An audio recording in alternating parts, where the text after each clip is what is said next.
20 টাকা করে নি মামা। দাদা একটা একটু ছোলা বেশি দিও, মানে চানাচুর কম দিয়ে ছোলা দিও, আর ঝালটা একটু বেশি হইব। সমস্যা নাই। চলতি পথে বাসের মধ্যে দেখা যায় যে অনেক হকাররা আছে যারা এই মানে খুব সীমিত দামের খাবারগুলো নিয়ে ওঠে।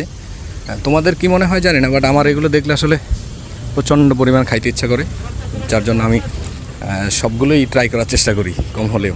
মামা ওইদিকে হচ্ছে ওনাদের বানাই দিচ্ছিল, আর 10 টাকা করে আগে পাওয়া যেত চানাচুর বানানো আর কি, মাখানো ছোলা সহকারে। তো এখন 10 টাকাটা 20 টাকা হয়েছে, এখন আর 10 টাকায় পাওয়া যায় না, 20 টাকা করে, যেহেতু সব জিনিসের দাম বাড়তি এর জন্য।